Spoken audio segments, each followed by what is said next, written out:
Shower your blessings to our resource persons that they have shared the most of their knowledge, heart, and soul to their respective topics. We ask you the invaluable knowledge experience we gain through this FTP to put into practice. We pray you to bless all the good-hearted people who help out during this program. Your infinite blessings would mean the success of this program. May we be a living witness of your genuine love through the enactment of your knowledge acquired. Through this program, we ask this in the name of Jesus Christ, our Lord and Savior. Amen. Let us start this program. The function of education is to teach one to think instinctively and to think critically. Intelligence plus character. That is the goal of true education.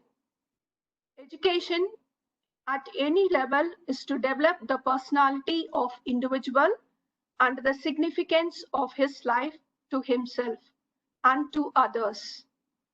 Hope this 1 week national level FDP program has reached everyone one gathered here in the right way. Coming together is a beginning. Keeping together is progress. Working together is success. After a successful storm of ideas, as we are in IDU, to have better beginning, it's our privilege to have Professor Janathanan to introduce and welcome our resource person, Dr. Ramasamy.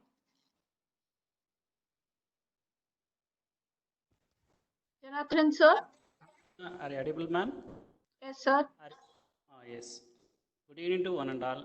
I take an opportunity to introduce our chief guest, the last day or the seventh day's program, today's program.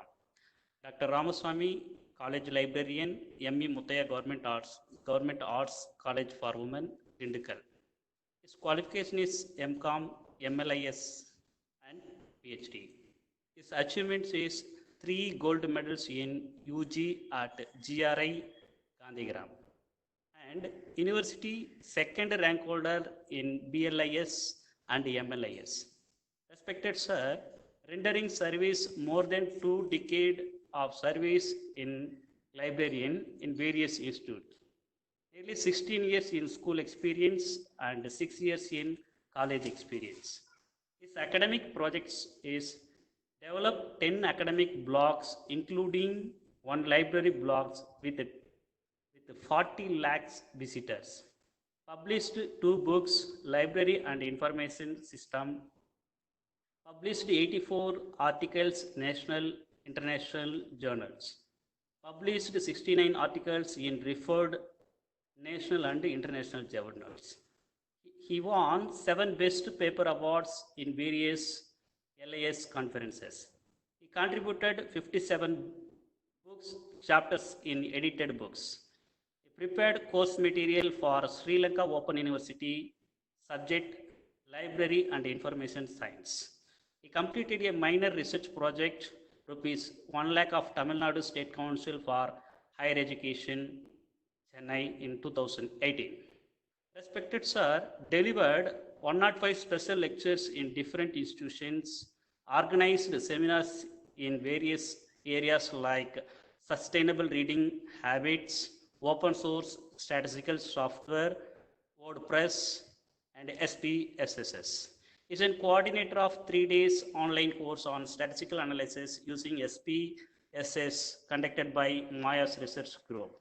He delivered 5 videos talks in webinars in 2020. He acted as a resource person in All India in Service course held at JIET Mysore. Respected sir, his favorite areas is blogs, institutional repositories, metric studies, user studies, and open source software. He is a master trainer in Intel. His academic activities is Board of Studies member in Erode Arts and Science College, Board of Studies member Sri Jayaraj Anapakam, Arts and Science College. He is an question paper setter. Respected sir, take some additional responsibilities like member NAC committee, M.E. Muttaya Government Arts and Science College. He is a member autonomous committee of M.B. Muttaya Government Arts College. He is a member building committee, M.E. Muttaya Government Arts College. And respected sir, review board member of LIC Journals. He is an associate editor of Conference Volume. He delivered Radio Talk National Librarian Day in 2007. He won 7 KBS Regional Incentives Award from KBS Rao, Chennai. He cleared JRF in 2 times, UGC NET 6 times, SET 1 time. Really, I am very thanks, sir, Mr. Ramaswamy, sir, respected resource person, sir. Very good. He attended 18 seminars and workshops, attended 40 webinars, is a member of SALIS, ILA, KLA, ALA, and IAS LIC. Served as a session reporter, organized 25 sports campus in Indian for KVS. I'm really very proud of you, sir, to introduce our chief guest today's program. Thank you, sir. Thank you very much, sir. Now I take over the session for today's resource person, respected Sir Dr. Ramaswamy, sir. Thank you.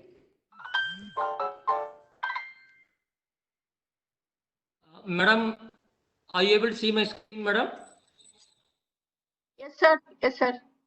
What about my voice? Is it audible? It's audible, sir. Can I go ahead?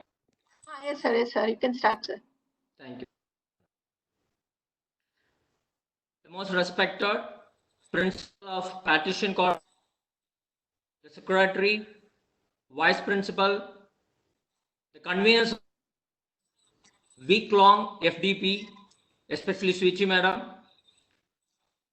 secretaries, and all other beloved participants of the 1 week program.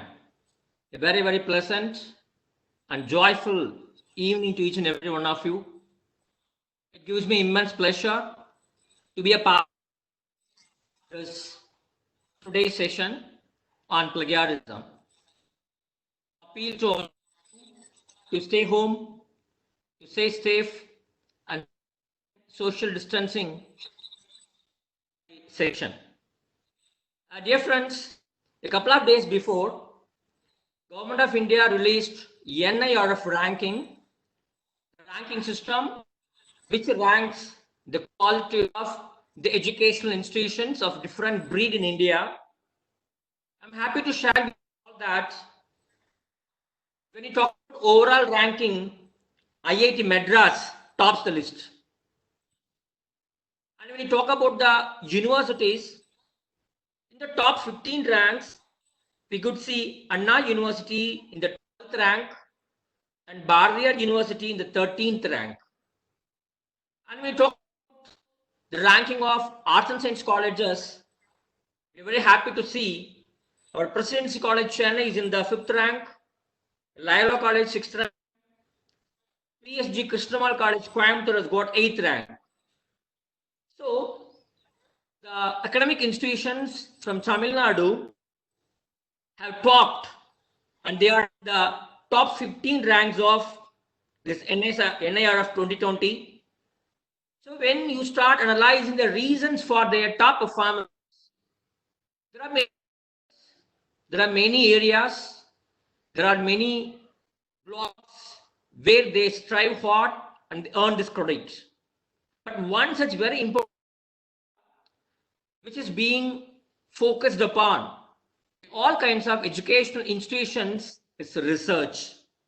Research the area where you'd be able to get a good amount of grades and ranking, whether you go for NAC, or you go for NIRF, or you go for NBA accreditation, you go for ISO 2000 something certifications.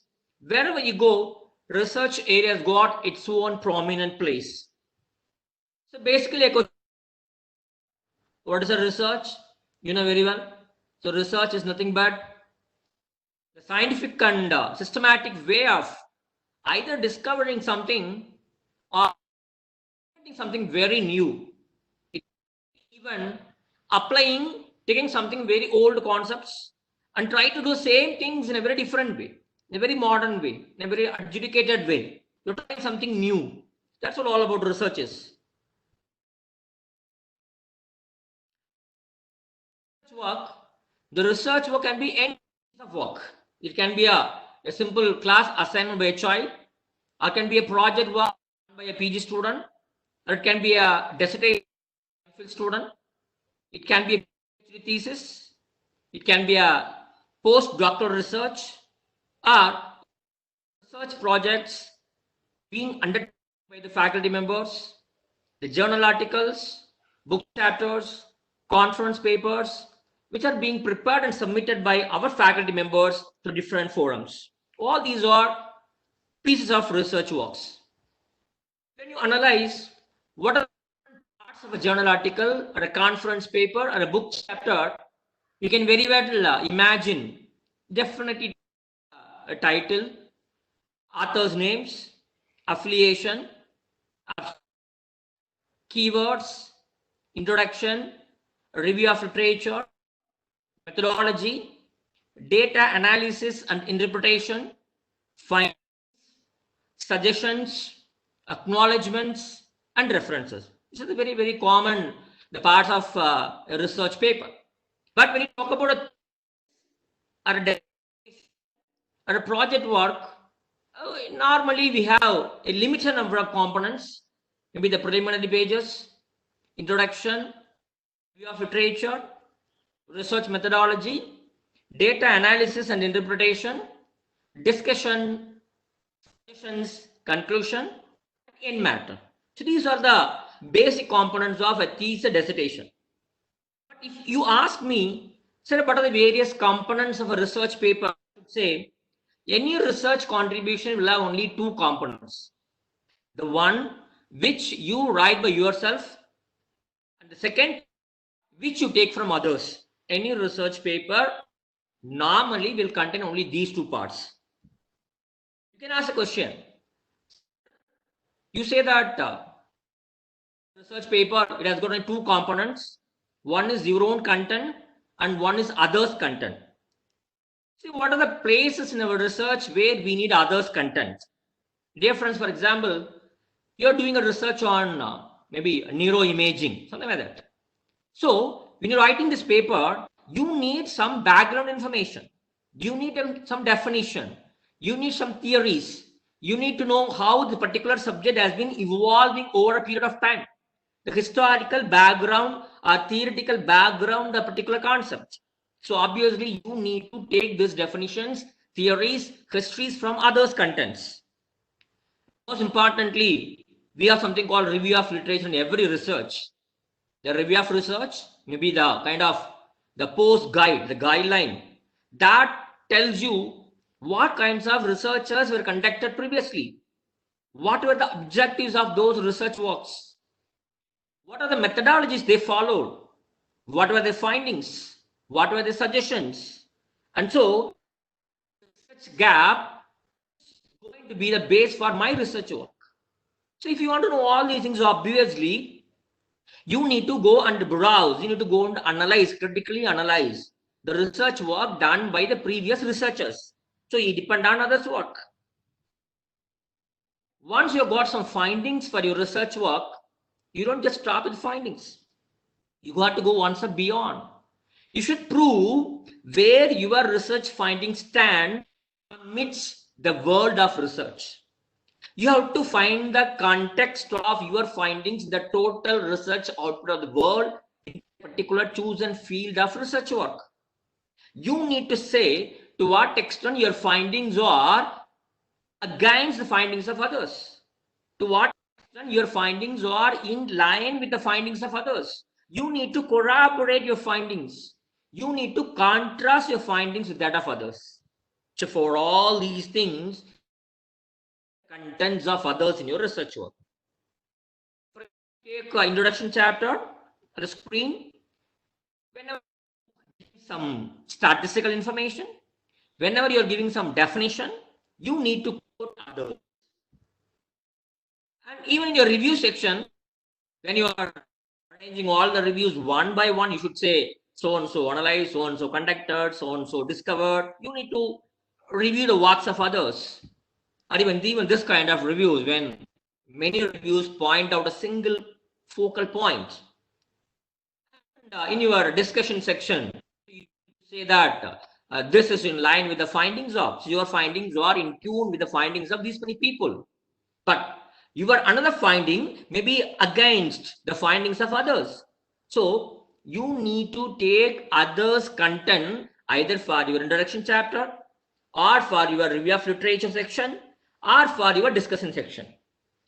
See, a good number of years back, whenever you need all this information, we need to go to library, take printed books, sit for hours. But these days, thanks to information revolution, thanks to information technology tools and techniques and internet, we are all able to get all these information on a mouse click away. And what is the result? This is what happens. I would like to show you and tell you a few cases. There is a professor who is a daughter of a Congress Rajya Sabha MP, charged with plagiarism. One singer, John Bone, a person filed a case against him that he has the lyrics of a particular song, and he used this song and he earned millions of money. So a case was filed against him for 400 billion USA dollars. In Ohio University, student, he submitted his PhD. And university says that no, you have copied a lot of things, your thesis rejected. He was dejected. He went to the university library. He started digging out all the research reports, thesis, everything, and he found out a lot of theses had copied contents. When this news was brought to the attention of the university, you will not believe, many PhD theses were revoked and few theses were recommended for rewriting. And you will not believe, the advisors were suspended. The chairperson and the faculty who are in charge of those thesis works were dismissed. So what is this all about? That is what we say, it's a plagiarism. Plagiarism means kidnapping. It's a term from Latin which means to kidnap. What are you going to kidnap? You are going to kidnap others' ideas, others' methods, others' definitions, others' methodologies, others' findings, others' suggestions, others' conclusions, others' quotes. You are going to kidnap from others. After kidnapping, what are you doing? We are showing that these are all my ideas. These are all my theories. These are all my suggestions. These are all my inventions. See? Taking the content of others and representing it and presenting it as if they are all your own in your research paper, in your research work, is called as plagiarism. Fine. So, as I told you, errors cannot happen unless you take contents from others. At the same time, when you take others' content, and if you are using as if they are your own, then we say it is plagiarism.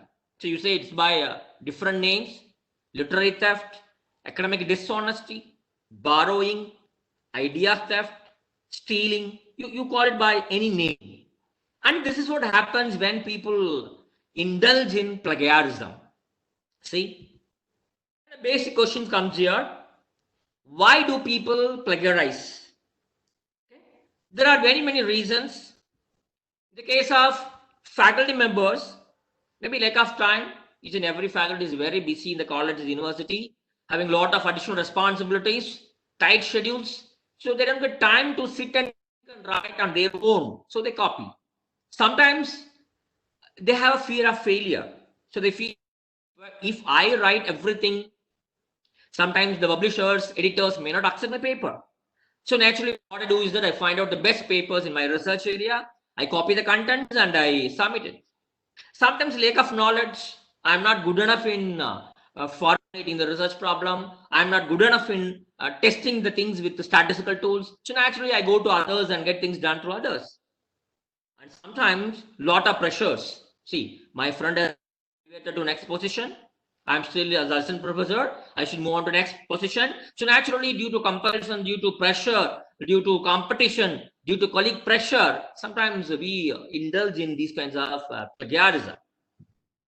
And with regard to students, they got different reasons why students also copy and plagiarize. They feel that the topic they got for their assignment is very boring. They are not interested. So if they get a topic which is very much interesting to them, then they will do things on their own. When they get a topic which is not at all interesting to them, so naturally they copy. And some students, they say that doing, so let me fine. And there are another set of students, they feel that let me do that until I am not caught. And some people, they say that the teachers and parents, they expect too much from us. They expect too much. So naturally, I have to copy something from somebody and I have to get good grades. And these are the various reasons why students plagiarize. Okay. Then what are different types of plagiarisms? So what kinds of activities can be described as plagiarism? So dear friends, please don't mistake me, and that why, see, the purpose of this session is not to teach you the different methods of plagiarism. Okay, the intention is that you should become aware of these different types of plagiarism. Fine. See, broadly, we have two kinds of plagiarism. One is intentional and another is unintentional. Intentional plagiarism is the one you know that you are copying, you know that you are plagiarizing, and then you are doing. Intentionally, you are committing this. For example, you go to internet, you download some papers from databases or copy some articles from some databases, or you pay money and purchase papers from some private institutions, and you put your name and publish as if they're all your ideas, they are your work. So intentional plagiarism. See, you get the papers from others, just change the name, just put your name and publish it. 100% plagiarism.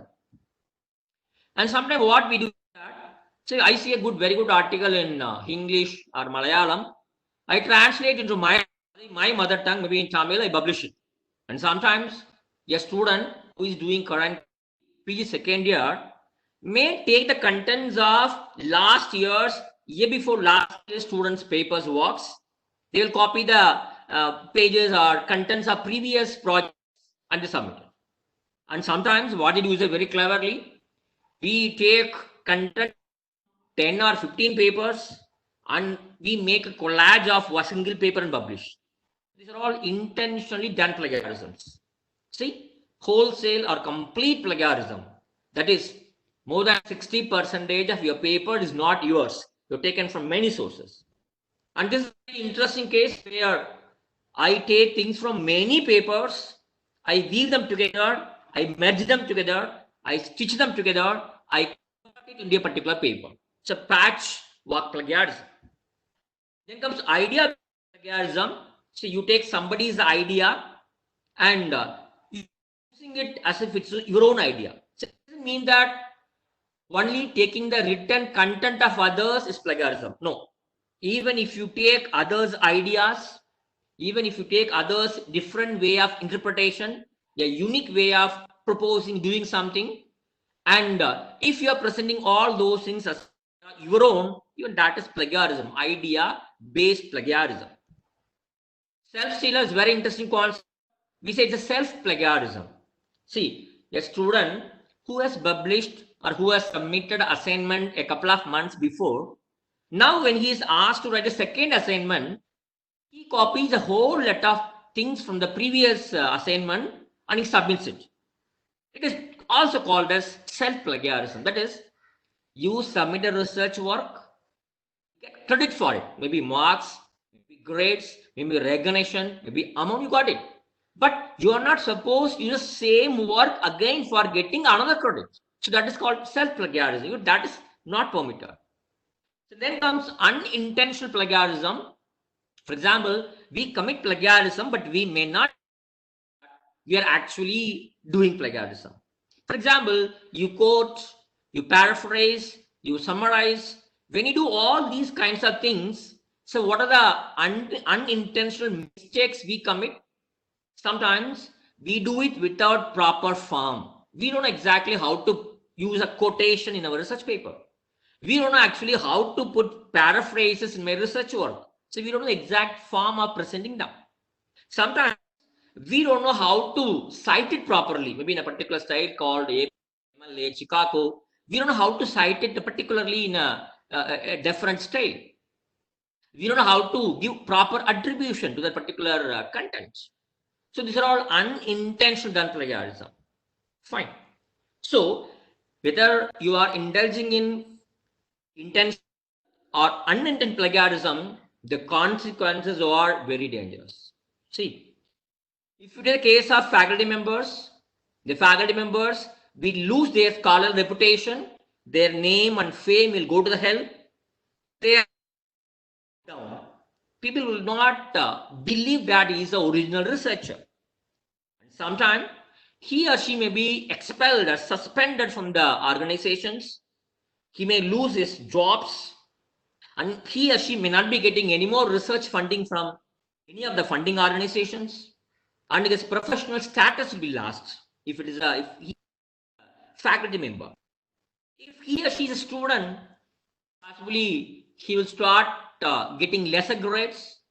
Sometimes his presentation or thesis or class assignments will not be accepted, and sometimes he may be expelled from the university with no degree. So these are the consequences in respect of students. Whether it is faculty members or students, there is a danger of public disclosure. Somebody will come to know about it, and the institution concerned, the publisher concerned, may sometimes take legal action against these faculty members or students.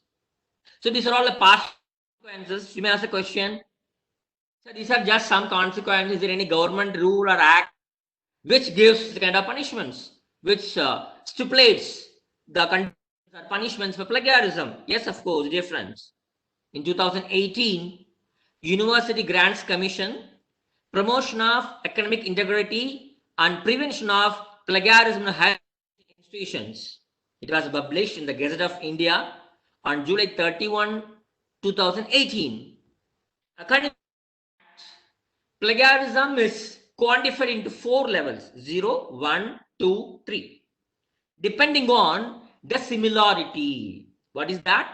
The similarity of the contents of your research paper with the contents of other research papers, with the contents of other intellectual output available in the world. So when you compare your research paper and the research papers contributed in the world, if the percentage of similarity is up to 10%, then no problem. Level 1 means it is more than 10%, up to 40%. Level 2 is more than 40%, up to 60%. Level 3 means above 60%. So the concept, we are comparing the contents of your research paper with that of the world. We find out what is the percentage of similarity that exists between your paper and the world. According to that similarity, divide the severity of plagiarism into 4 points. For example, students are submitting their thesis and dissertations. What kind of punishments are proposed in UGC Act? The similar 10%, no problem. You can submit your research work. If it's about 10% up to 40%, the university or college will ask you to resubmit it after 6 months. You have to go, take it out home, sit around, say, correct everything, bring it back and submit it. Suppose if the similarity is above 40%, 60%, then the student will get 1 full year period of time. He can sit and he can do the things and he can come back and submit after 1 year. If the similarity is 60%, then the registration of that particular student for that particular program will be cancelled. Fine. That's what about the students. Suppose if a student repeats the plagiarism again, then what the act says that, suppose if a student has committed level 0, level 1 mistake, if he proves plagiarism again, penalty of, then he'll be awarded with a punishment which is one level more than what he had got previously. Fine. And here, so note 2 says that, see, for example, a couple of years before you submitted your MPhil or PhD, even now your research work which was submitted a couple of years before can be taken, can be checked for plagiarism. If the plagiarism is in level 1, 2 or 3, then your university and your college, your institutional academic integrity panel along with the principal, they may keep your research work in abeyance. So they will keep it and they'll finalize it. Even that is also possible. It's fine. What about the case of the faculty members and research scholars who publish papers? So we all publish journal papers, conference papers, book chapters. What about those papers? If the level is 0, the level is 1, then the faculty members will be asked to withdraw your manuscript. So you should write a letter to the publisher stating that I want to withdraw my paper. Retraction will take place. If the similarity is between 40 and 60, you have to withdraw the paper. One increment will not be given to you, and for 2 years you cannot make any fresh admission for your masters, your MPhil, PhD. You cannot guide. Fine. If the similarity is above 60%, then you have to withdraw your paper. No 2 increments, and you cannot be a supervisor for any fresh PhD student for a period of 3 years. These are punishments for people those submitting papers. The same thing, if you are repeating the plagiarism, the one level which is higher than the previous level will be awarded to you. Not only that, even your previous research works, research papers can be taken for the plagiarism checking now. So you should be very, very careful. Okay. What else does the act says? The act says that there are few things which can be excluded from similarity check. So these things will not be checked for plagiarism. See, all quoted work reproduced with necessary permission and attribution. So you have taken something from others, but you have quoted it properly with proper attribution. Then this will not be considered as plagiarism. Then all references, bibliography, table of contents, preface, acknowledgements, these things will not be checked for plagiarism, will not be checked for similarity index. All generic terms, laws, standard symbols, standard equations, whatever you have in your respective discipline will not be included for similarity check. Fine. Not only that, it's a very important thing. The common knowledge thing will be excluded from checking. So they will not be considered as plagiarism. And see, if you have copied something from the other sources up to 14 consecutive terms, okay, up to 14, it's not a plagiarism. If your copying limit is more than 14 continuous words, continuous terms, then that can be considered as plagiarism. Fine. So it is a serious issue. We need to find out how to find out the similarity index, how to find out the plagiarism level of my research paper. See, if you submit a research paper, and reviewers in a particular discipline, they'll find out what are the areas where you have copied things from others. If we check references and the contents, we can easily find out what text you have taken from all these references. Harry says very simply, just take 4 or 6 words from your research work, put in the search, you will come to understand what are the research papers from where you copied things. Otherwise, you can make use of plagiarism detection softwares. A lot of softwares are available, and if you upload your research paper into these plagiarism softwares, they will check similarity and they will give the result. For example, there are free plagiarism detectors like Viper, Black Tracker, Plagiarism, Plagiarism Checker, Plagiarism Detector, Plagiarism Detect, Turnitin. These are all softwares.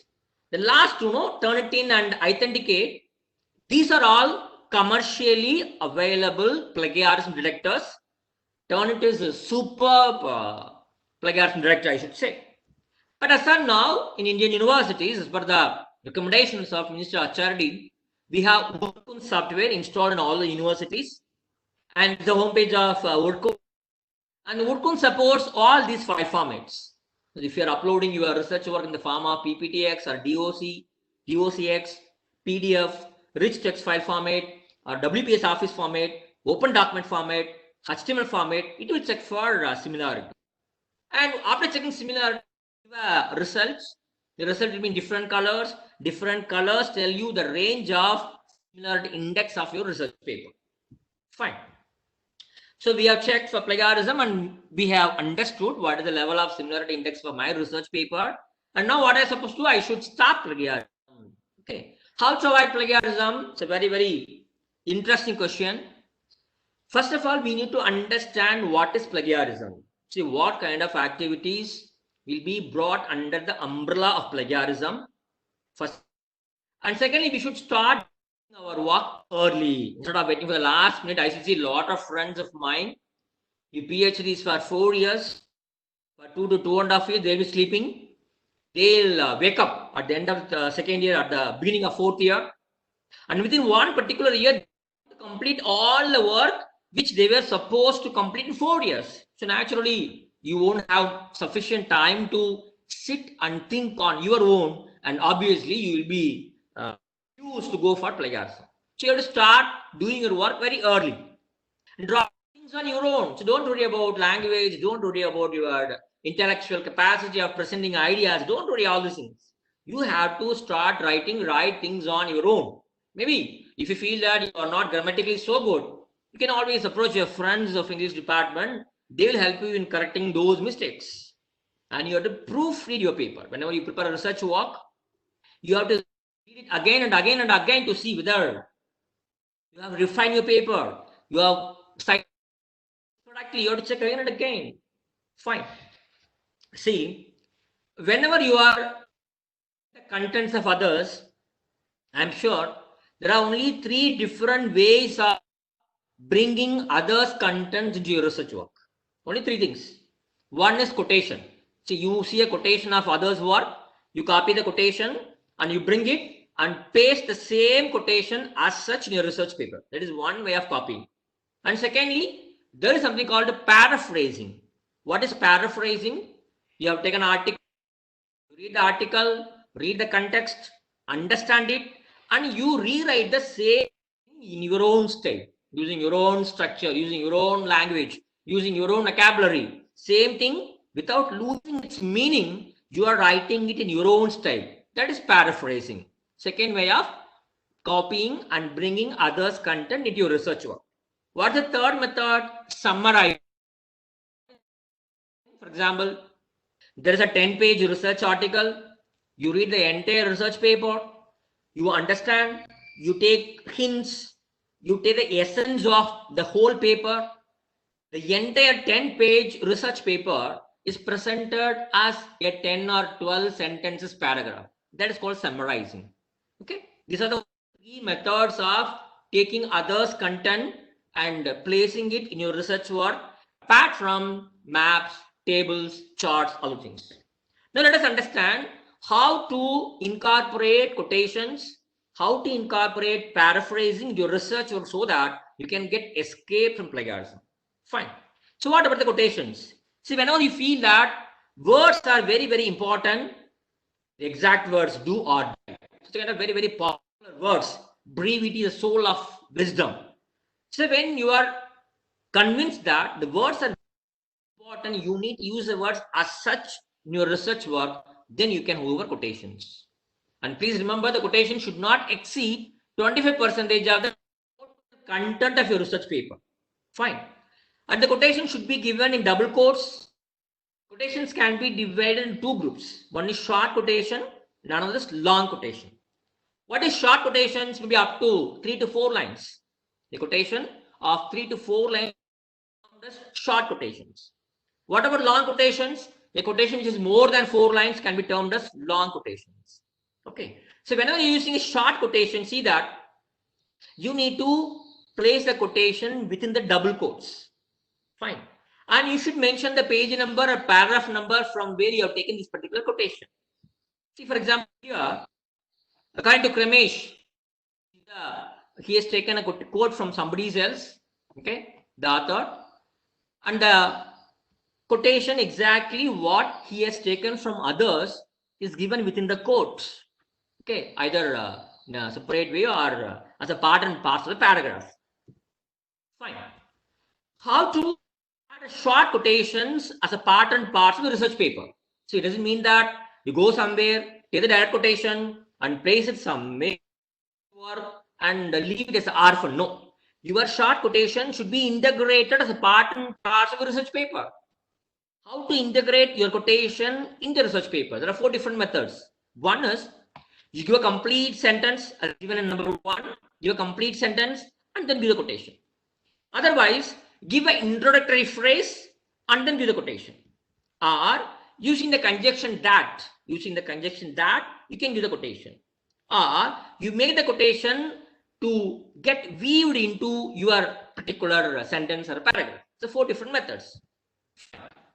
So what to do if a quotation is long? If it is more than 4 lines, then you have to take this quotation, separate paragraph without having any quotations. Okay, and this long quotation should be given in the intended format, intended block quotes. Fine. For example, here you see, whenever you're using a long quotation, it has got 3 components. First component, you are introducing the quotation. And the second component, the long quotation is given as an intended paragraph. The third part, you are linking the quotation to your ideas, to your findings, your concepts. So these 3 parts should be there when you are presenting a longer quotation. Fine. And please understand, whenever you are using direct quotations, whether it is a short or long, you are using it as such without changing anything. For example, it is very long and you don't want to have the words in between. In that case, what you can do is that you can make use of ellipses, 3 dots. It means that few words, few sentences of this quotation are omitted by me. This can be used. And sometimes there will be a foreign element, foreign word. Sometimes there may be a situation where you want to give a different meaning to a word given in the quotation. That time, what you can do is that you can place within square brackets whatever you want to say. Maybe you are defining a foreign word, something like that. You can use square brackets. Even otherwise also, for example, when you feel that the quotation what you are using is having some kind of grammatical error, that means it is not grammatically aligning with your research work. For example, we say nourish your soul, but you feel that if it is written as soul, it will be more meaningful. You can change it by placing the word within the square bracket. So these things are permitted. Fine. Then comes paraphrasing. I told you, you take the contents of others, you are understanding it, and you are writing the entire content in your own style. Okay. So when you're doing so, what you are supposed to do is that make use of synonyms. Instead of help, you can make use of assist. Instead of make, instead of build, you can use such kind of synonyms you have to use. And please say Ramasamy says, Kandasamy says, Munisamy says, Suti Madam says. No. You have to find out exact action words that will reflect the feelings of the authors. For example, Sweetie Madam argues, Ramasamy comments, Kandasamy suggests, Munisamy disputes, Agnes disagrees, Antony contrasts. Use such kind of action words that will speak for you understanding. Then you can convert the sentences from one structure to another structure, active to passive, transformative to assertive. This kind of changes you can do. Or sometimes you read, understand, and expand the concept, what you have taken from others. These are the ways by which you can paraphrase. When you are integrating the paraphrasings into your research paper, basically 2 different methods are there. One is author prominent paraphrasing, and another is information prominent paraphrasing. It all depends whether author is important or information is important. For example, if you feel that the author is important, say he's a very great researcher in your particular field, you want to give focus on the researcher, the author is important, you can say Neri argues, according to Maloney, identify Fraser. So you can say the authors as a prominent element. But if you feel that Author is not important. The content is important. Then give the content first. Then within the bracket, you can give the author's particulars. See, paraphrasing can be done in any of these two ways. Both are accepted. A question comes here. Sir, whatever things which are to be cited, which need not be cited.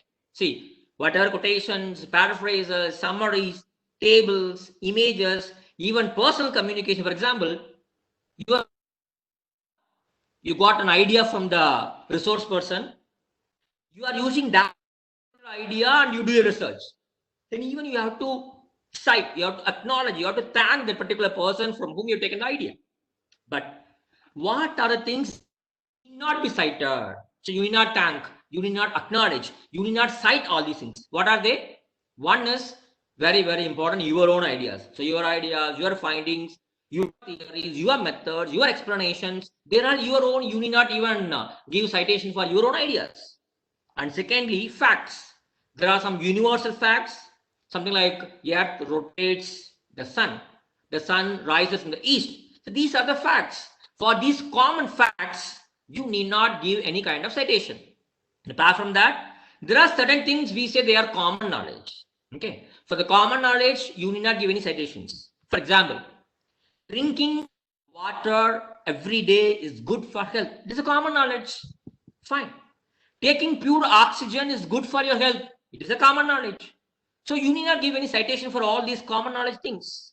But when your common knowledge becomes the opinion, then you need to cite it properly.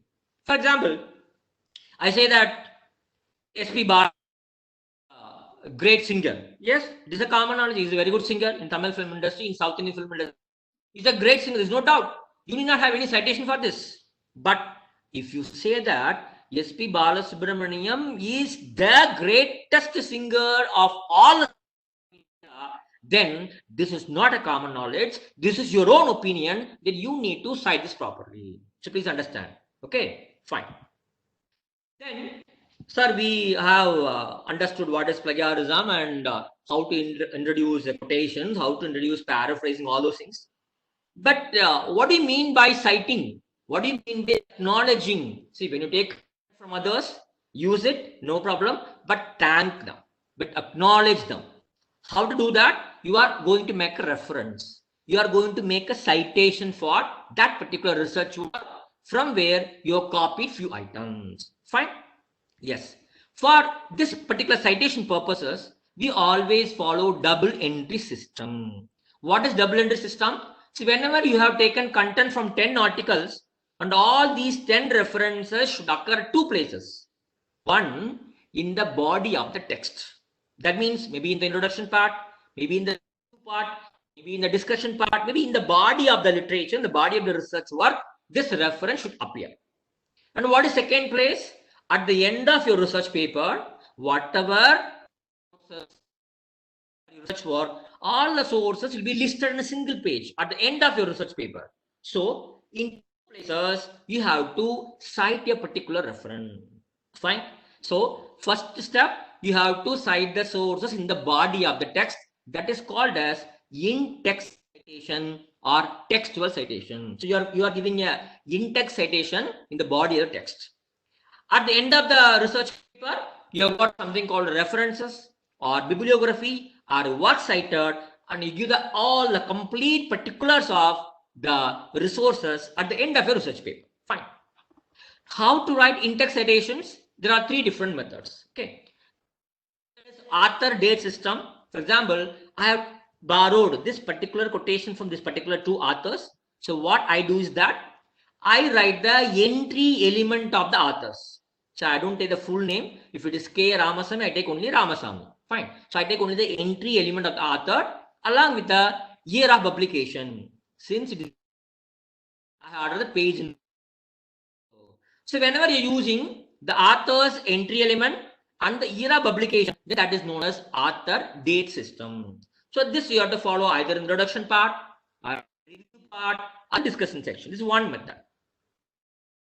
Example is author date system, Harvard system style author date system, MLA style follows. These are examples.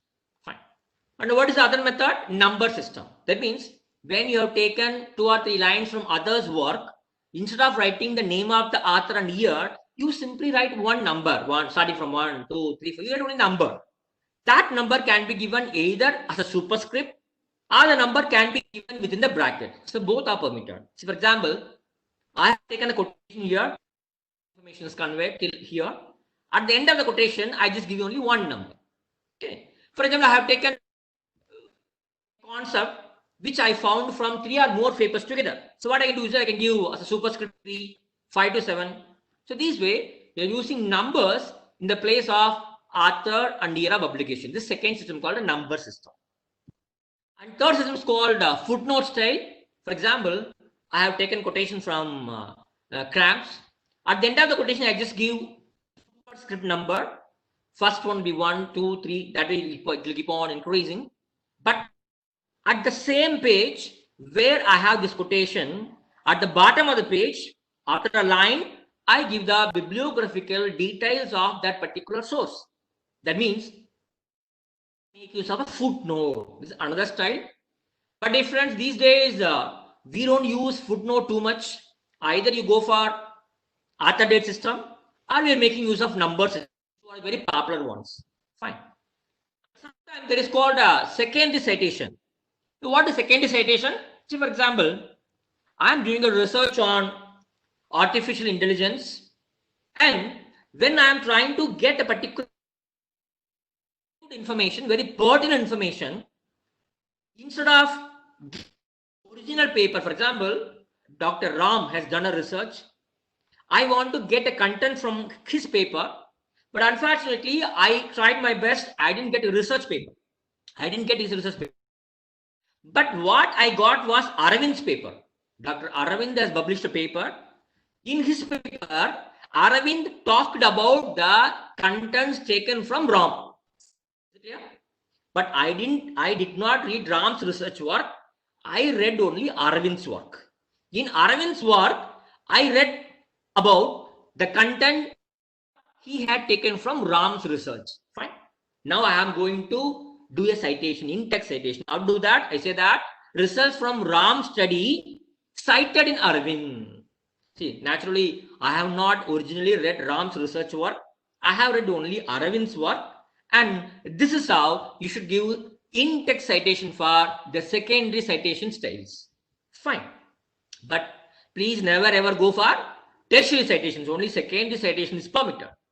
Fine. Sometimes what happens is that one particular point is supported by many authors. For example, I say that motivation is an essential factor in second language acquisition. This point was proposed, this point was found out by 3 researchers. So I can have all the 3 researchers in a single paraphrasing. Either you arrange all the authors in the alphabetical order, or you arrange all the 3 references according to the year of publication. So both are permitted. Even this is permitted. Fine. So the in-text citations, that means you are citing either using author or use number system in the body of your research work. At the end of your research work, maybe as an appendix, you have something called references or bibliography or works cited. And obviously, these references or bibliography or works cited, they start from fresh page and they are given at the end of the research work. And you have to list all the resources. For example, you have 59 in-text references. In the sense, all the 59 should be available in the list of references also. But in the list of references, you give the complete particulars of the sources. Who is the author, year of publication, title of the journal, title of the research paper, volume number, page number. So you give all particulars in the list of references. See friends, in few cases I have seen people have 2 or 3 bibliography, one print bibliography, one web bibliography, one book bibliography. In fact, that is not advisable. So you should have only one single comprehensive references or bibliography for all the resources you have used, whether it is a book, or a journal, or a web references. Let us not demarcate all these references. Fine. One question which I normally get in these kinds of classes is that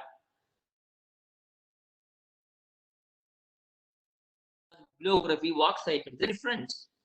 See, my dear friends, bibliography, all these three are nothing but list of you used. Fine.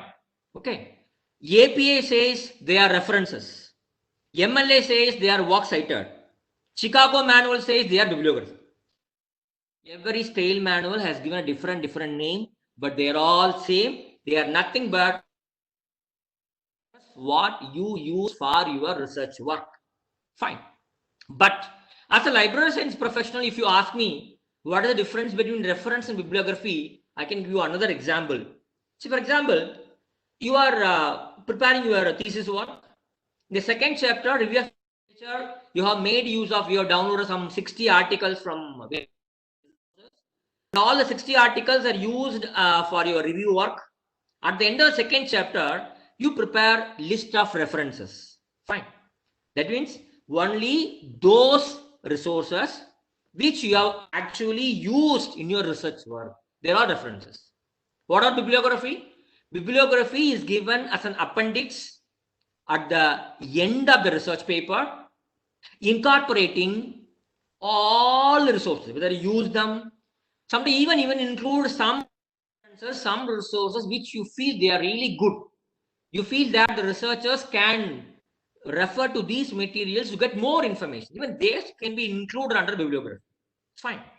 Good. A big question, $1 million question comes here. Sir, you told us how to prepare in-text citation, how to prepare references, and we have to have all the references properly collected, properly managed. And is there any stale manual? Is there any standard way of preparing these in-text citations and references? Yes, my dear friends, you will not believe. We have 9,500 standard manuals. You will not believe. We have more than 9,500 standard manuals. They tell you how you have to prepare the references, how you have to prepare the in-text citations. It's very difficult to learn all the styles. The prominently used ones are either APA style, American Psychological Association, or MLA style, Modern Language Association, or Chicago style, Nature style, Vancouver style, IEEE style. So a lot of styles are there, but it is very difficult for us to learn all the styles. So naturally what we do, we started depending on some mechanisms. What are the mechanisms? See here.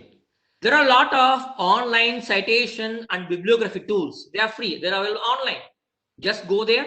You can find out how I have to write in-text citation, how I have to write reference for this particular source. The source can be a book, it can be a journal, it can be a research paper, it can be a conference paper, it can be a book chapter, it can be a book, it can be a interview, it can be YouTube video, it can be a web page without author, it can be a Twitter, it can be a blog post, anything for any such source. You can go and get in-text citation and the reference from these online tools. They are free. Example, we have bib.com. Just try. We have bibme.org, a very good site.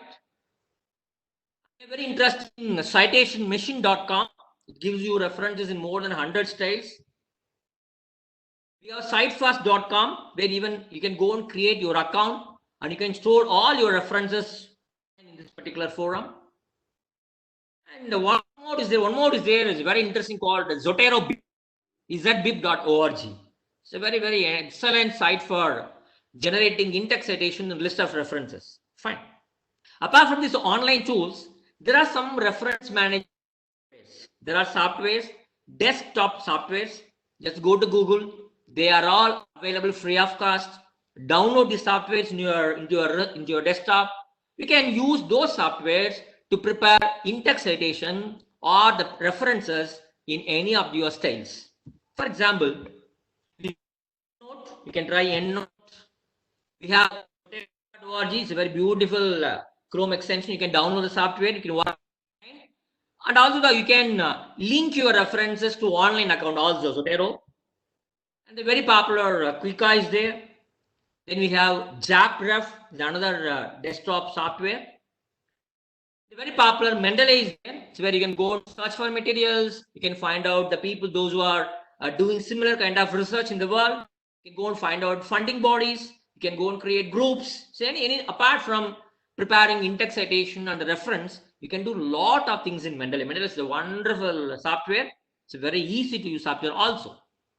So dear friends, till now what we have seen is that we have seen what are the components of a research paper or a research work, and what are the areas where we need the contents of others, maybe introduction of literature or discussion, fine.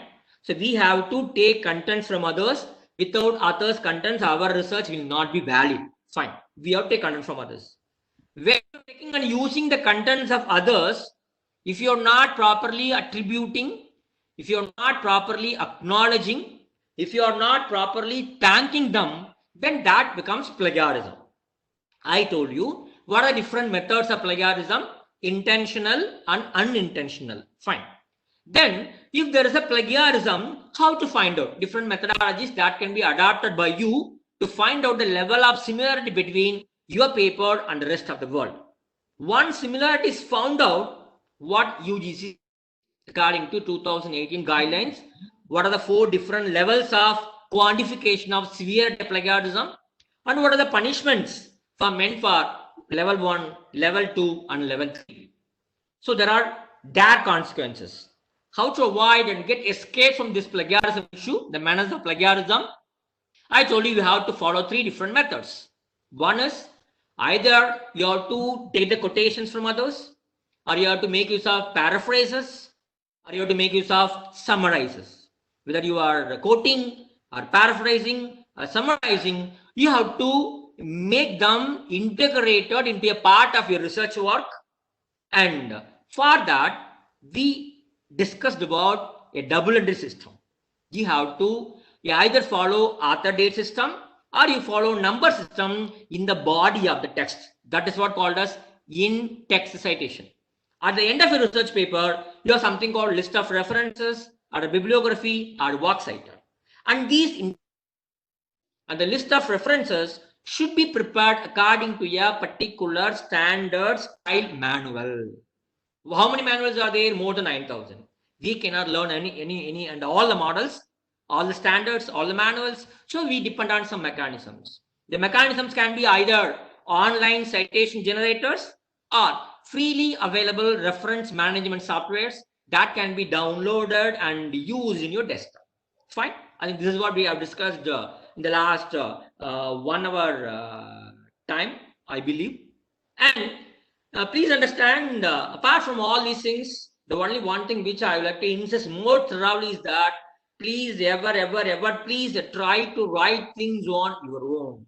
Do the things on your own. See, many cases I could see in many cities, you can see a board. What is a board? Here, ME projects are done. Here, UG projects are being done. There are industries.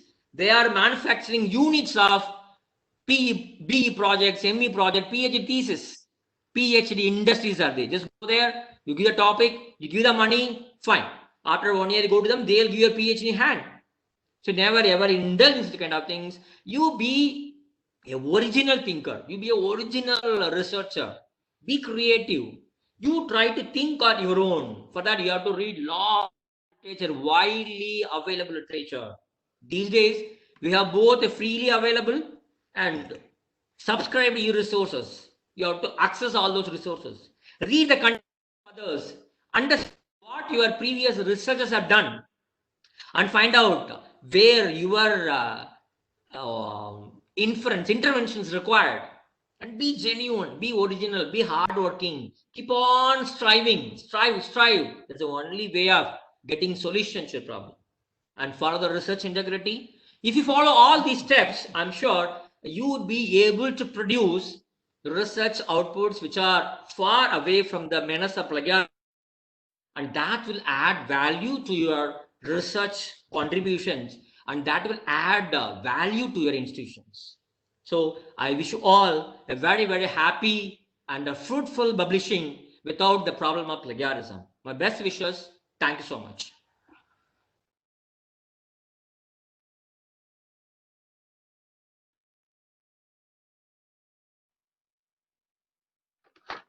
Thank you, sir.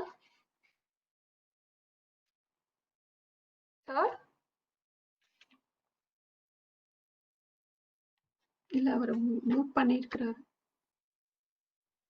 Madam, yes, madam. You can ask your participants, either ask questions or you can Okay. give questions on behalf of the participants, madam. I unmute them, so they will ask questions, sir. Please, madam, please. Neha ma'am.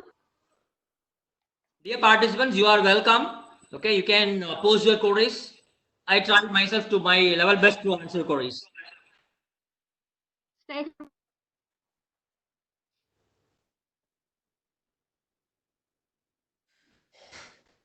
I could see some hands up.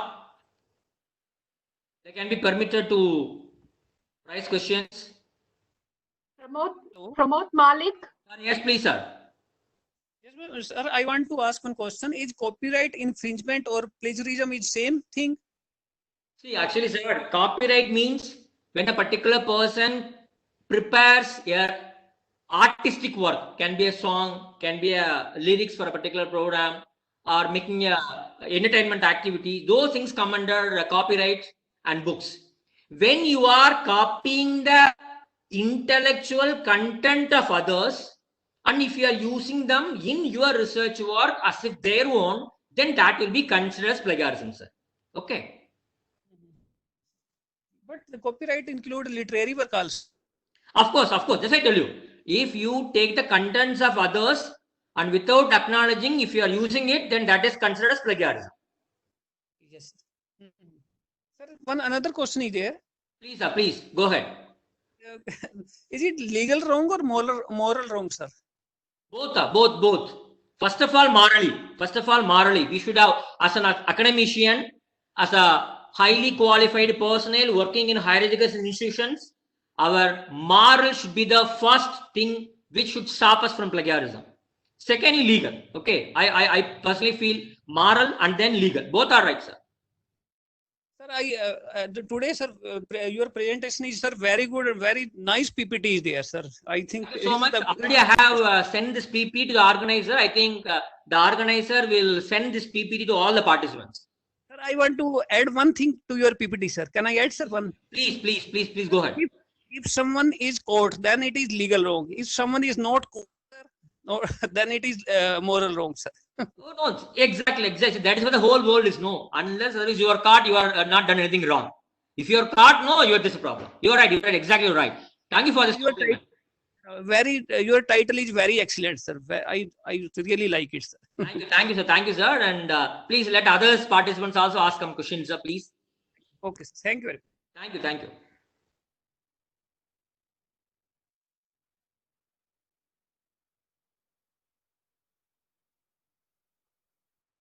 Dr. Pramod. Hello. Yes, sir. Please, sir. Sir, how come if 10% plagiarism will be detected? So what sort of punishment will be for the author? So actually, sir, so they give you up to 10% similarity, sir. We don't say it is a plagiarism, it is similarity. Up to 10%, they give the permission. It does not mean that you can copy 10%. No, that is not the meaning of the 10%. The 10% means that, see, when you're writing a paper, obviously there is no other go. You have to make use of standard terminology, standard words, whatever used by previous researchers. Isn't it? Okay. They give you 10% only for that. Okay. Sir, one more question, sir. Please, sir, please go ahead. Sir, what is the actually standard anti-plagiarism method? And mostly used by all the top universities and also institutions. Yes, sir. Actually, sir, to my knowledge, I have seen all the softwares. I have checked the working of Woodcoon software, Turnitin, Authenticate. I had listened to a lot of lectures by the individual companies. What I came to understand on my comparative studies that Authenticate is the best one, sir. And you will not believe, maybe by next year or next to next year, our government is planning to bring Authenticate back to all the universities instead of Woodcoon. So Authenticate is the best in the market. Thank you, sir. Thank you, sir. Thank you, sir. Next participant, please. Yes, sir.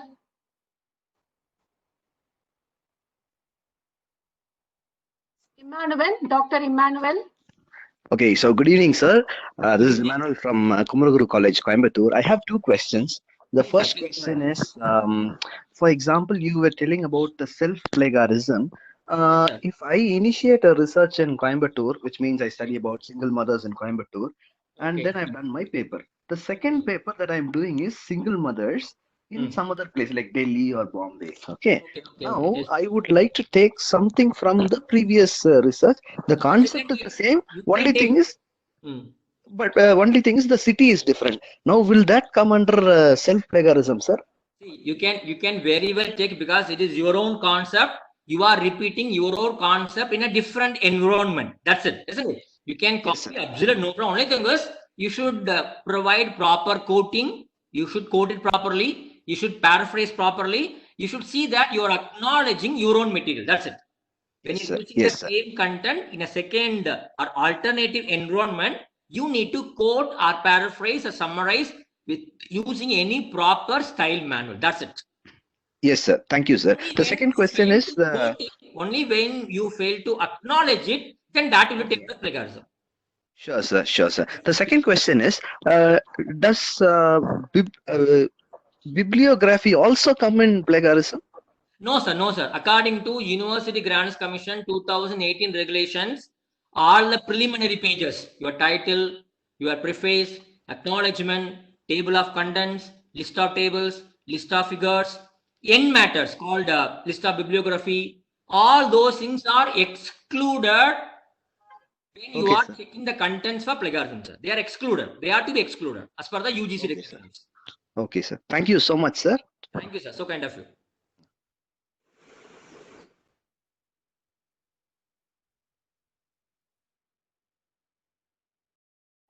Dr. Preeti Agarwal. Yes, sir. Good evening, sir.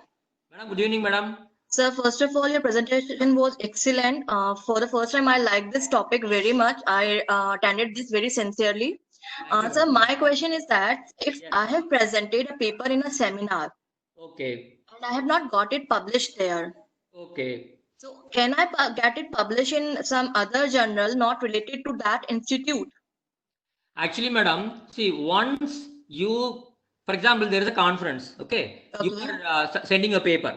You are not sending only abstract, you are sending the full paper to them, okay? Okay. And they accepted your paper and they publish only the abstract, isn't it? Yes, sir. So once you send the paper to them, they'll be asking you to submit copyright form, isn't it?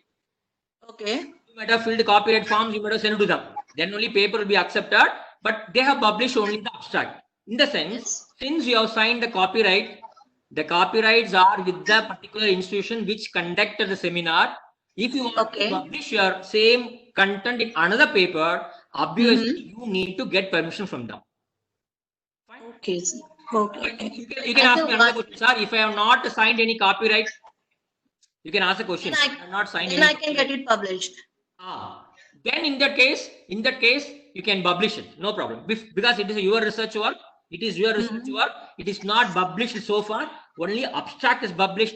You have not signed any copyright agreement with that particular organizer. Then you can think Okay. of publishing it in another research paper. No problem. Okay. Thank you so much, sir. Thank you, madam. So kind of. Madam, next, madam. Sugandha Ramachandran. Yes, Sugandha Ramachandran. good afternoon, sir. Hello. Good afternoon, madam.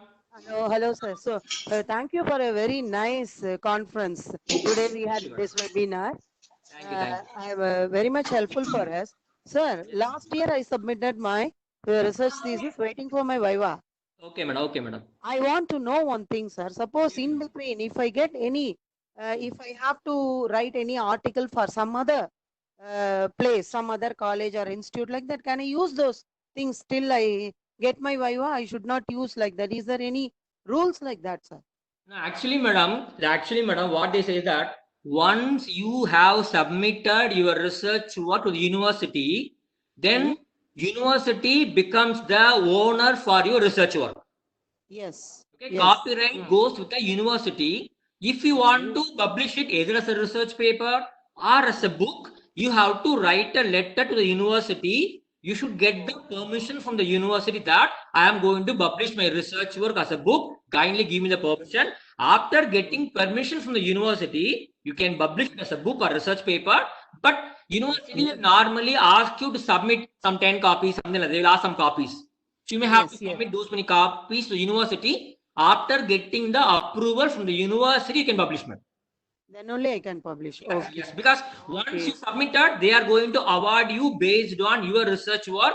That becomes the property of the university. Only university has to give you the permission. Okay.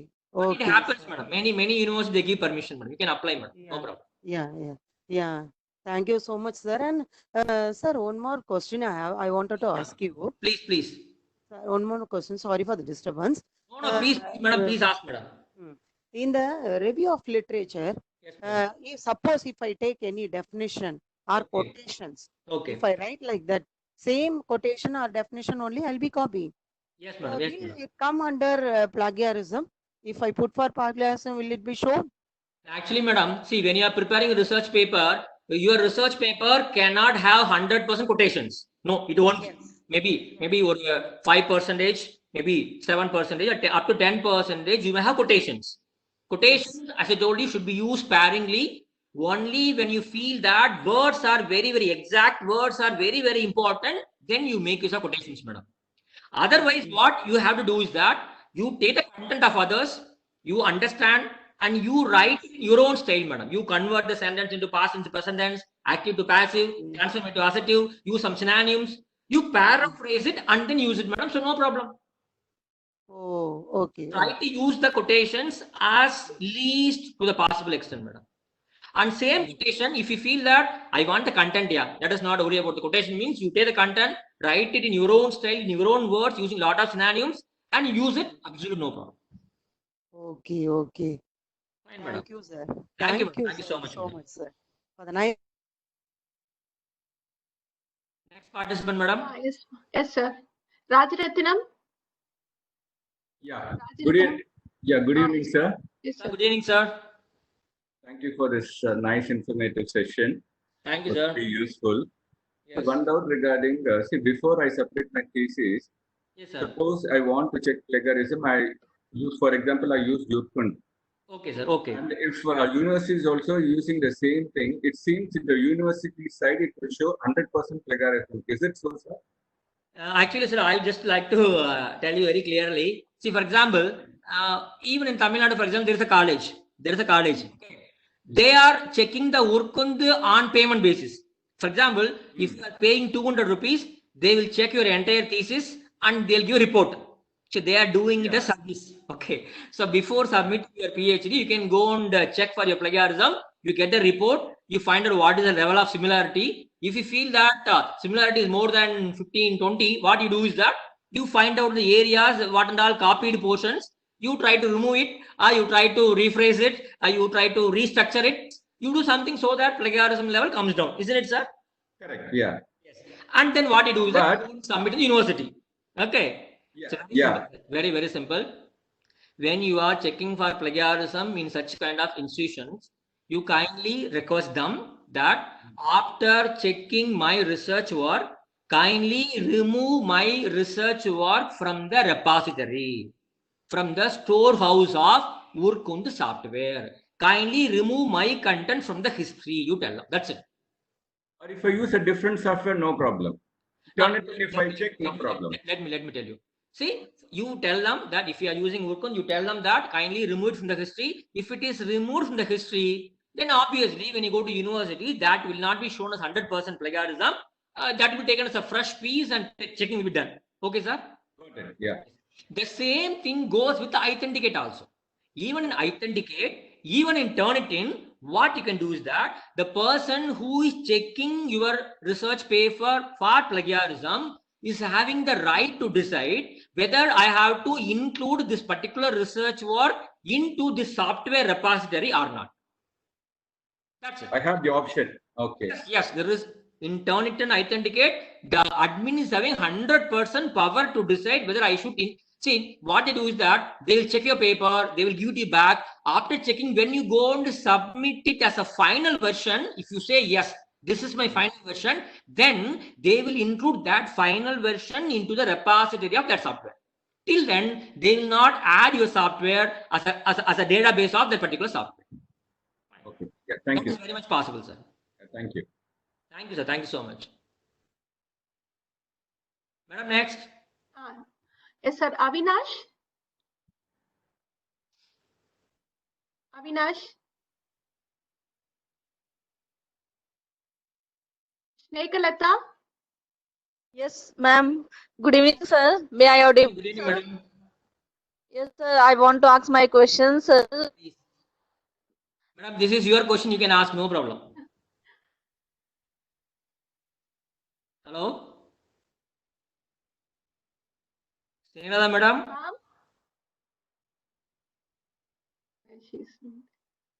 Ma'am? Okay. What happened? Snehalata madam is not there. Deepa? Is Deepa Makesh? Hello. Yes, please. Yeah, good afternoon. Good afternoon, madam. Yeah, thanks for the great presentation. My question is, most of the time we find people do a research paper, they submit the thesis, and after that republish or kind of rewrite certain portions and publish it as individual papers. Yes, So, what is your stand on this? Actually, madam, I personally feel that once you submitted your research work, that is not your property, that is university's property. Without getting permission from them, you're not supposed to publish it. Okay. See, we have a terminology for such kind of publishing called salami slicing. Salami slicing. That means you take one research paper, cut it into very many pieces, and you publish many papers from that one research work. So that is not supposed to be done by a researcher, madam. That is my personal opinion, madam.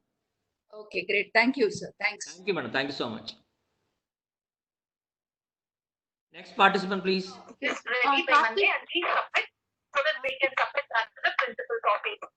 Soft copy of the answer from IA test in separate folders as it has to be submitted. Then your attendance with respect to the lockdown. Madam, any other question, madam? Yes, sir. Yes, sir. Participants, please. Yes, sir. Preeti Nandi? Yes, sir. Good evening, sir. Thank you for Good such a madam. nice presentation. Thank you. Sir, my question is, if one presents same paper on different seminars without publishing it, is it coming under plagiarism? Madam, to be more frank, madam, I'll accept my defeat because many a time, for example, there is a book. For example, there is a book. It's a printed book. It is not available online. So naturally, the book will not be available in any other databases.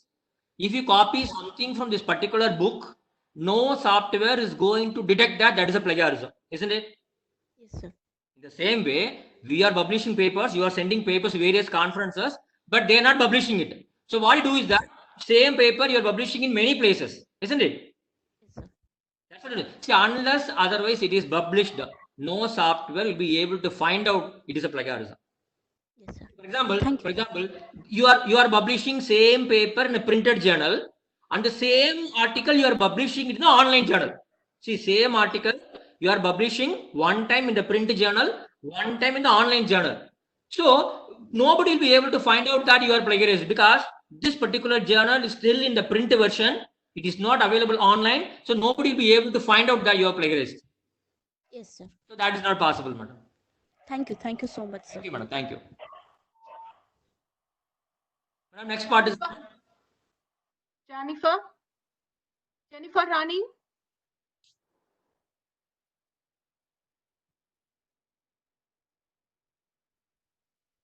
Dr. Mercy John? Dr. Mercy John? Madam, there is a question that comes in the chat box, madam.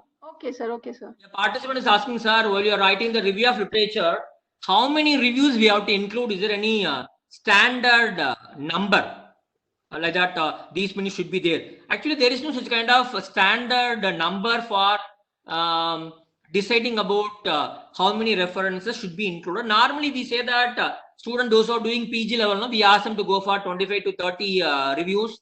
Those who are doing MPhil, we ask them to go up to 50 reviews.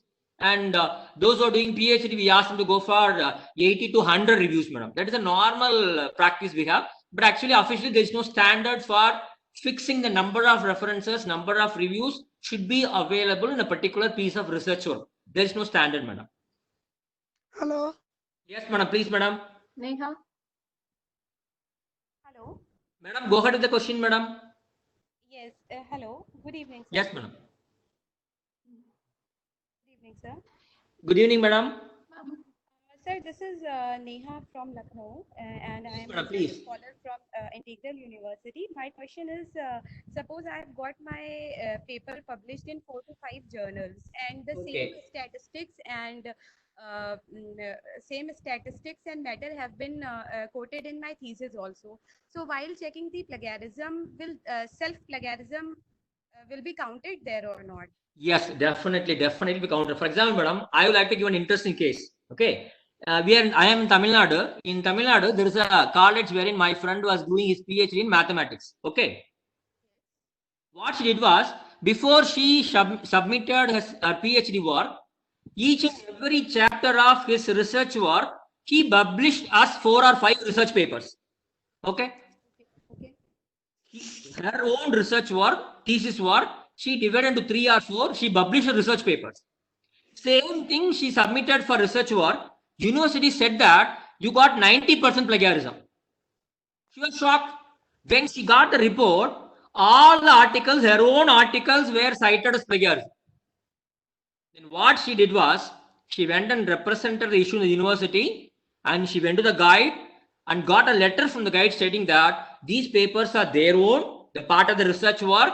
With all these letters and recommendations, she went to the university. At last, they agreed and things were done, madam. So naturally, if you do such kind of things, that will be shown as plagiarism, especially when you are publishing your research papers in journals which are available online. Fine, madam. Okay, sir. Thank you, madam. Thank you. Hello. Yes, madam, please. Sir, actually, this is Dr. Mercijan calling from Delhi, sir. Please, madam. Please, go ahead, madam. Sir, I want to know some good journals to publish research articles without payment, sir. Madam, very simple. Very simple, madam. There are 2 possibilities, okay? You first go to MJL, Master Journal List. There is a website called MJL Master Journal List. This particular website tells you what are the various journals indexed in Web of Science database. Okay, if you go to this particular MJL website, you can search only for open access journals, only for free journals. Free journals, okay, sir. You can go and search. This is one option, madam. Okay. And secondly, in Scopus, there is a website called Scopus Preview. Scopus Preview. Okay. In Scopus Preview also, if you go and type any subject area, they will list all the journals published in that particular journal which are indexed in Scopus database. There also you can go and search for all the open access journals, all the free journals, you go and search. Okay, sir. So from these 2 websites, you can do one thing. Now, apart from that, there are a lot of open access journals available in various repositories. For example, there is something called DOAJ, DOAJ, Directory of Open Access Journals. Just go there, search for your subject. You will get lot of open access journals. From there, you find out which journal will not cost you anything. Find out and submit. And it is accepted everywhere, sir. Madam, they are Scopus indexed. They are Web of Science indexed journals. What is the problem? Okay, sir. Okay, sir. And you know very well that the journals which are indexed in Scopus, the journals which are indexed in Web of Science, they are all UGC CAD list journals. Okay, sir. Okay, sir. Yes, madam. Because till now I have done with the payment only, sir. That's why I'm asking. Madam, as a friend, I am telling you, in many cases, all the open access journals are paid journals. Why? Because as the author, we have to pay money so that our paper will be available online forever and ever. Okay, sir. So Thank you, madam. Thank you so much. Thank you so much, sir. Thank you, madam. Thank you. Next participant, please. Yes, sir. 1 second, sir. Please, madam. Chat boxes, some questions are coming up, madam. Yes, sir. Yes, sir. Yes, sir. Or may I check, madam? Yes, sir. Joy Depp.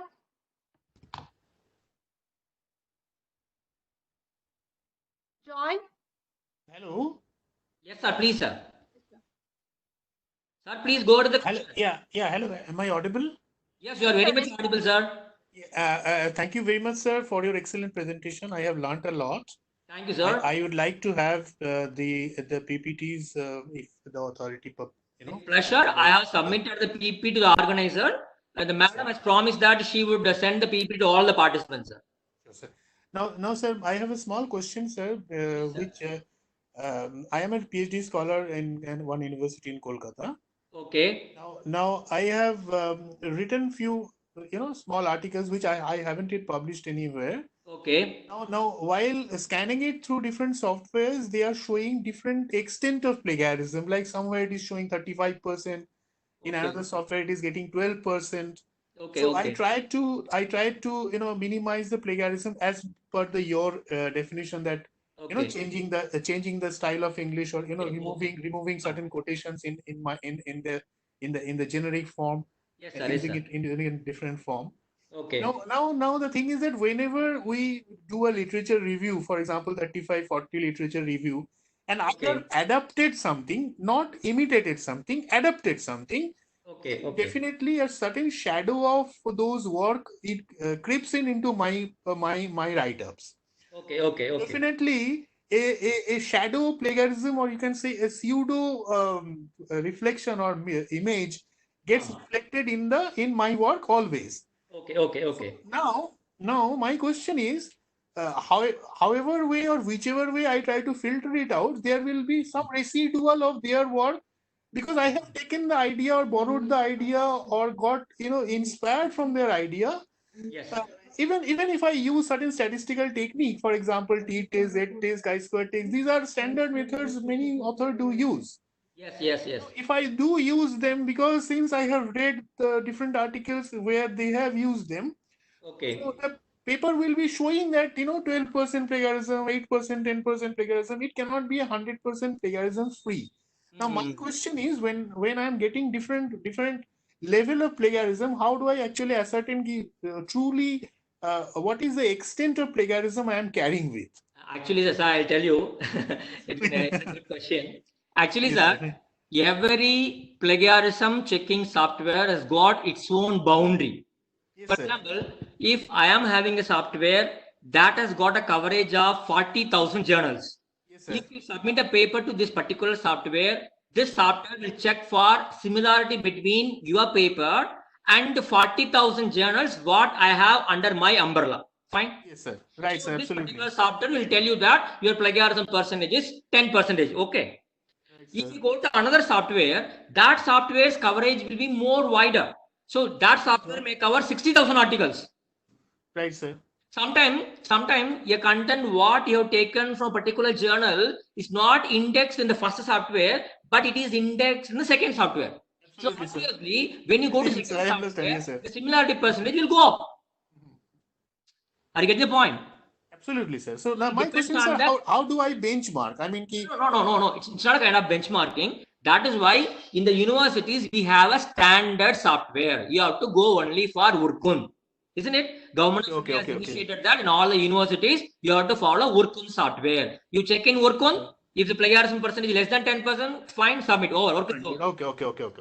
Isn't it, sir? Yes, sir. Yes, sir. Thank you, sir. Thank you, sir. Thank you, sir. Thank you so much for your lovely question. Thank you so much. Thank you, sir. Thank you, sir. Very much. Yes, sir. Thank you very much. Thank you. And if somebody is asking, sir, how many consecutive words will form plagiarism according to UGC regulation 2018? If you're having more than 14 consecutive words taken from others' work, then that will be considered as plagiarism. Fine. Okay, then next question. Do more reviews increase the rate of plagiarism? No. You can have more reviews, but the way you do review, that will make you get more plagiarism. Okay, if you're simply copying the abstract of all the research papers, and if you're putting them in your review section, then actually that will increase the rate of plagiarism. Instead, you take the content, you read it, you fabricate, present the reviews in the topical categories. If you do such kind of things, definitely 100% plagiarism will come down. Fine. And that is another question, sir. Can I send a research paper to 2 journals simultaneously? I'm sorry, please never ever commit that mistake. You are supposed to send your research paper only to 1 journal at a time. You kindly wait for them. If really it is a good journal, they will take more time, 3 months to 6 months they will take. They will review a paper. They will see whether your paper can be accepted. You just wait for them. If they say no, then you can go to next journal. So kindly don't submit the same article to 2 different journals simultaneously. Please never do that mistake. Fine. Is set up monthly journal in care list? Yes. You can go to Savitri Phule University. You can create an account. You can go and check for all the UGC care journals over there. No problem. There's another question. Does research paper publish in seminar proceedings? So does it also publish in journal? No, sir. Please don't do that. Your original publication should be published only in one form. You publish it either as a conference paper or as a research paper. Don't publish the same paper both in the conference and the journal. So that is not to be done by sir. Okay. Then peer-reviewed journals at college level is recognized, sir. Sir, maybe in your college level they may accept, but when you come for recruitments, when you come for promotions, all the universities, the Government of India, they accept only the UGC CAD listed journals, sir, not any other journals. Okay. Then comes a verbatim reproduction of a definition with the proper citation. Is it fine? Yes, exactly. It's fine. That is the only thing I have been insisting. You are free to take the citation from others, but kindly cite it properly. That's very, very important. Fine. Then Turniture software using many journal publishers, sir. It is not Turniture, it is a Turn It In. Turn It In. That's a very good software. You can use it, no problem. Is it authentic to check to plagiarism online on free sources? I think you are not supposed to do it, because if you are checking your paper for plagiarism in a particular free source, sometimes, not always, sometimes what happens is that your content will be stored in the database of that particular free plagiarism software. If it is stored in that software, then when you go to finally submit your research work, research paper, when it is checked for plagiarism, then that will show 100% plagiarism. So kindly see that. Be very, very diligent and careful when you are checking your papers in the free plagiarism softwares, please. Fine. Then, sir, for review articles, what the best way to avoid plagiarism and tips for brilliant writing? See, there is you need separate traits, separate set of skills for writing review papers. So writing research paper is very easy, but writing review paper is very, very difficult. You need to take the contents from many research papers. You should read them thoroughly. You should cull out the points. You should arrange the points under various subject categories. Topical presentations you should do. If you do that way, you can reduce plagiarism to a greater extent. Instead of placing the reviews one by one, Ramasamy says one para, Kandasamy says one para. Instead of doing that, you find out the core topics, core items, have different subheadings and arrange all the reviews. Then drastically you can reduce plagiarism if you follow systematic review. Fine. Madam, any participant, madam, who wants to ask a question, please? Yes, sir. You can ask them to post the question, madam. If nobody is there, then I will read the question chat box. Sudhakar Rao. Yes, madam. Yes, sir. Hello. Sir, please go ahead, sir. Sir, good evening, sir. Good evening, sir. Sir, I have two questions, sir. Please, sir, please go ahead. In case if a research writer, if a researcher writes thesis, no, sir. In the thesis, if he repeats particular sentences or particular para in some other place, will it be taken as a plagiarism, sir? Actually, I do wonder, why do you want to repeat your sentences? Even when you are repeating also, if I don't think the repetition will go beyond 14 consecutive words. Even within that same thesis, sir, in case if we happen to repeat that particular single para or two sentences, so will it be taken as a plagiarism, sir? Okay, I'll give an example for this. For example, in your third chapter, you have given a list of hypotheses. Okay. Yes. Hmm. In the analysis part, what you do is that you will say whether the hypothesis, what you said in the third chapter, whether you are accepting it, not accepting it, same hypothesis, same statement, you will repeat in your fourth chapter also. Conclusion, otherwise. Go to the fifth chapter, when you are listing your findings, there also you will say that these many hypotheses were accepted or rejected, isn't it? Okay, so these things will not be considered as plagiarism because they are all hypotheses framed by you for your research work exclusively to meet the objectives of your research work, isn't it? Okay, sir. Yes. Okay, sir. Next question, sir. So you mean to say that only the hypothesis will be considered, not to be taken into the plagiarism, sir? Mostly in social sciences, hypothesis is the concept which is being taken to many different parts of your research work, isn't it? Okay. No other things you would be caring. For example, you may give an example. Is there any example which you may repeat in many parts of your research work? Sorry, sir, I didn't get you. Introduction part, you have only definition, theories, background. That will not be repeated anywhere. Yes, sir. Yes, sir. A review chapter, you got all the reviews arranged in alphabetical order, arranged in chronological order, arranged topic wise. That will not go anywhere. Research methodology, you talk about research method type, sampling, this data collection method, this also will not repeat anywhere. Okay, yes, sir. Yes, thank you, sir. Your second question, sir, please. Sir, one more question, sir. In please. Recent what I have seen in the newspapers that a few universities have already awarded PhD, and later they come to know that the plagiarism is well beyond 50 or 60% also. So in that case, is there any possibility for the university to get into that rebutting the PhDs what they have already awarded, sir? Yes. University Grants Commission Regulations 2018 clearly says that if you have got credit for a research work previously, maybe a couple of years before, maybe last year, but if they find only today that you got plagiarism, then that particular research work, that particular award, that particular credit can be kept in abeyance. They will set it right. The Institutional Integrity Academic Council, they have got a separate committee for dealing with all these kinds of plagiarism breachings. So they will check it in the committee. In the committee, along with the head of the institution, they will decide what is to be done. Okay, sir. It's already 5:40. Yes, so madam. We'll finish the session. Okay, madam. Thank you so much, madam. Thank you, sir, for answering all the questions. This great opportunity. I should thank all the participants for having been in the seminar for such a long time, asking a lot of relevant questions, useful questions. Thank you so much, organizers and the participants. Thank you so much, madam.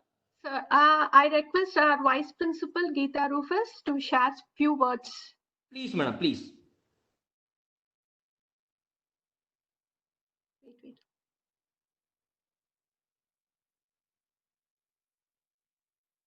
Yes, ma'am. Yes, sir. Yes, ma'am. Can you hear me? Yes, ma'am. Yes, ma'am. Good evening to one and all present. I especially would like to thank our resource person for the day, Dr. Ramasamy, sir, for accepting our invitation and being here with us. Thank you so much, sir, for your valuable inputs.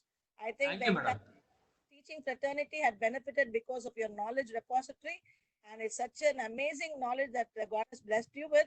And I think your hard work has given you so much of inputs, and it was so nice to know from the question session that so many of them were able to ask questions, and you were spontaneously able to give the answers for the questions. Thank you so much for that. And on behalf of the organizers, I would like to thank all the other resource persons who had accepted our invitation and been here with us for this program. Thank you all. And I would like to give my special thanks to all the participants who have come across the, India and as well as abroad. Thank you so much for your participation. We would like to offer many more such programs for the academicians. Thank you so much. And special thanks to the organizers, especially Dr. Sweetie ma'am, Kalayarasan sir and Janathanan sir for your wonderful contribution, and special mention about Ms. Keetana, who had been working a lot, and also about Nagarjun, who had rendered a lot of things. Wish you all the best, and thank you so much. On behalf of Patrician College Management, I would extend my thanks to everybody here. Thank you to all. Thank you, ma'am. Thank you, ma'am. Okay, we are in the end of the session. So, on behalf of Petition College of Arts and Science, I thank all who have taken time to attend all the 7-day session. We are happy to inform you that we have received more than 500 respondents. So we hope that you found the FDP to be very informative and worthwhile. Our primary goal of this program was to make you as an effective and quality research writer. For that, I thank all the resource persons for this 7 days. FDP has given us a more detailed information on it and for clarifying our doubts. I take this opportunity to thank our director and secretary, Reverend Brother Dr. Johnson Rex Dhanapal, our academic director, Dr. Fatima Vasant, our principal, Dr. Usha Jaj, and I thank our vice principal, Dr. Geeta Rufus, who guide me and support us in all possible ways to conduct this program. And I thank my department faculty, Professor Kalayarasan and Professor Janathanan, for their support and in organizing this successful event. And also sincerely extend my thanks to Martin sir for his technical support. My thanks to my friends from other departments, Mr. Nagarjun, Ms. Keetana, and Mr. Naveen and Deepika for being with me throughout the program and give technical support and for their strong motivation. Once again, I thank all the participants for your enthusiastic participation. Thank you. Have a good day. Thank you, participants. So you will be receiving a feedback form, feedback link in your mail. So the certificates, e-certificates will be given within 1 week of time. Okay. Thank you all. Thank you for your participation. Thank you all. Thank you, ma'am. Thank you, sir. Thank you, sir. Thank you, sir. Thank you, ma'am. Thank you, madam. Shall I take leave, madam? Yes, sir. Yes. Thank you, madam. Thank you. Thank you, sir. Thank you, sir. Thank you, sir. Thank you. Thank you very much, sir. Thank you.